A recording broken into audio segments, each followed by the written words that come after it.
On your hometown station KHTS. It is the Hometown Morning Show with Tori and Kyle on this Wednesday, very rainy Wednesday. Myles McNamara, did you get wet coming in today? No, the skies parted for me as I made my entrance. As it should. As it should. That's right. Myles McNamara, home care. Let's talk about Comfort Keepers and what home care is all about. Then we're going to get into something I don't like talking about because it makes me angry. Yeah, I know. But first, a recap of your services. Well, home care is a relatively new industry. I say relatively because it's a couple decades old. But basically, what home care is we're non-medical, and what we do is we come in and we give our seniors a helping hand on whatever level they need with their activities of daily living that allows them to stay in their own home. A lot of times all they need is a helping hand with their personal hygiene, with getting to the doctors, taking their medications on time. A lot of our clients are cognitively challenged with either dementia or other Alzheimer's. So to stay safely in the home, it's that circle of life. It's sort of like when our seniors start to have challenges, you step in and you help them. They don't want to go to a nursing home. There's a lot of great assisted living facilities out there, but if that's not their choice, they shouldn't be forced. So what Comfort Keepers does is we allow them to stay in their own homes. Our Comfort Keepers come in, and we before we start services, my care manager will go in and put together a care plan. What do you want us to focus on while we're here? It's very flexible, but one day mom may need to go shopping and to the doctors, or maybe one day she just needs to be helped in and out of the shower, or and sometimes it's just companionship. That's a hugely undersold part of what we do. A lot of our seniors are lonely, isolated, sitting at home alone. They have lost a spouse of 30, 40, 50 years.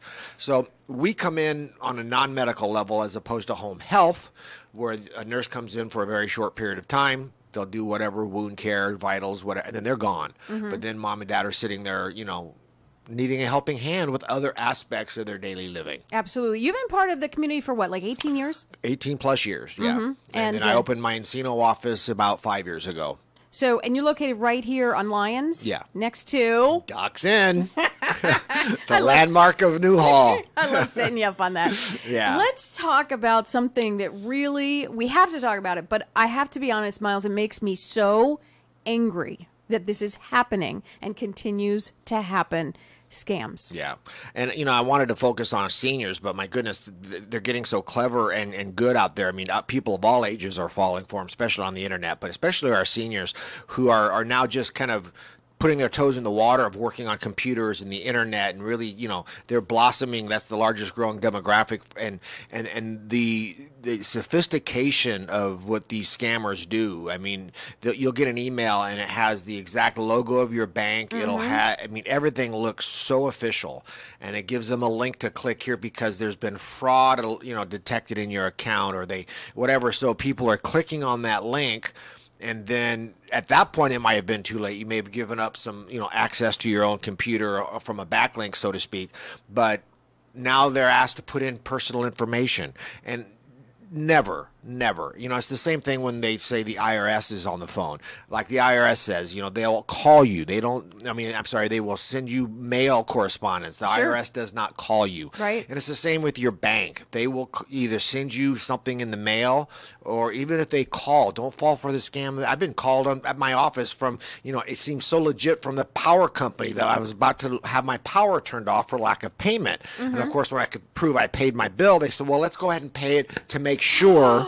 And seriously? So you don't lose power, and then it'll be credited on your next month's bill. Horse pucky, So and the seniors, not only the internet, but a lot of times, they'll get a knock at the door, and it'll be a contractor, quote unquote, saying, I see your roof needs repair. I can do it for pennies on the dollar, blah blah blah. But I do need the money up front so I can go buy the materials, and I'll be back tomorrow morning. And of course, they never show up. There's a lot of licensing rules that rule over the contractor world. So, as far as, only 10% down and pay as you go kind of thing. So I just want to make sure our seniors and our adult kids who are looking after our seniors, that we educate them on, it's called phishing, spelt weird, P-F-I-S-I, I think it's P-F-I-S-H-I-N-G, where they're fishing for people to grab that hook, to click that link, to put in their personal information, to take that deal that, seems too good to be true, which more often than not it is. So I just want our seniors to be aware, as they're that growing internet demographic, Sure. that there's bad guys out there. Sure. And don't fall for it, and don't click around. And like I said,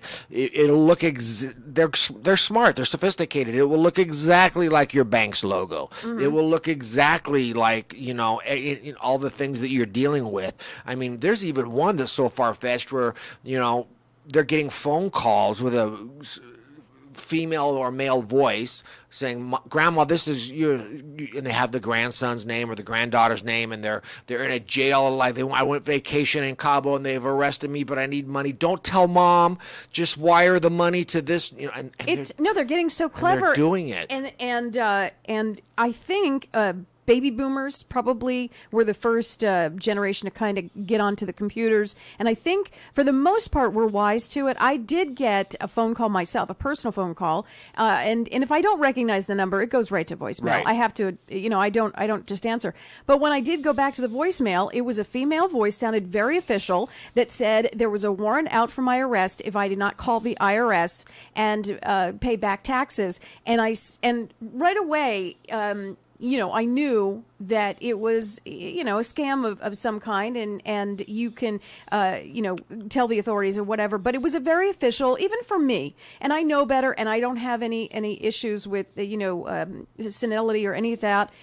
It sounded extremely official. Right, and I've gotten the same voicemail. I mean, it's out there, and what's sad is it's so consistent and often that the sheriff's department are doing what they can, because I tell people, call the sheriff's department, and you get that sort of gasp over okay, here's the number to call. Right. I mean, they're getting inundated with these calls because it is such a lucrative market, so to speak, that people are falling for. Because think about it, if they're making 1,000 calls a day and they get a 2% snag, that's a lot of money. That's a lot. So obviously they're having more, swings and a miss than they are hits. But again, we need to be aware of the sophistication out there, the bad guys. And how can we help our seniors kind of deal with this? Do you suggest maybe the kids of the seniors, maybe educate them and say, listen, if there's ever a question, if you ever get an email or a voicemail that sounds, crazy, like, you're going to jail, or you get an email that they need your information, stop. Call me, call me and let me know what you're seeing. Don't click on anything. Don't answer a phone call like that. Don't give out. I mean, how do we help our seniors do this? Talk about it. Just talk, conversation. You have to have that. And it's interesting how the pendulum swings, isn't it? Because when we were young, it was our parents, don't get in a van, don't talk to strangers, don't take candy from a stranger, and the pendulum is sort of swung now, but the adult kids need to pay attention to this too, because the sophistication is fooling them occasionally. But we need to just have that conversation with our parents, because seniors are very trusting. Their word is their bond. They're not used to scams. They're not used to bad guys. So a lot of times they can be, deceived. So just have that conversation. But really, don't take candy from a stranger, as we were told growing up. We just have to let them never give you personal information on the phone or on the internet. Never even give you your phone number, much less your social security number. Don't click on links on an email. Just have that conversation and just keep reinforcing it, that there are scam artists out there looking to take advantage of them. And don't open the door. If you don't know the person on the other side of that door, look through the little hole. If you don't know that person, don't open Absolutely. the door. The day of the door-to-door salesman is gone, and the ones who are trying to do it legitimately needs to wake up and smell the coffee. That's a different conversation.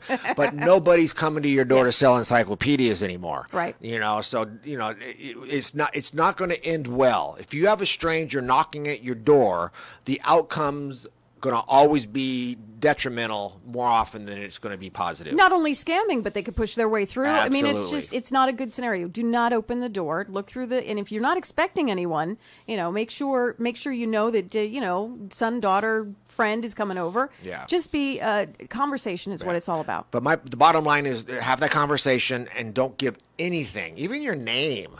Don't give anything, but especially your address, your phone number, your date of birth, your social security number. We all know the points that people want to get things approved. When you have to, they want your name, social, date of birth. There's certain things that the legitimate people need to do transactions. So that those points of data that they're going to ask for. Don't give them anything. Don't even give them the time of day. And on that, it is 8:49. It is 8:49. Myles McNamara from Comfort Keepers right here in town. What's a good number to call you if we have questions? 661-287-4200. A lot of people don't think they need home care, but it's something that we don't know that we don't know. So there you go. 661-287-4200. We do free and home consultations just to kind of plant that seed and see if it's the right move for your family member. Excellent. Myles, always a pleasure having you in studio.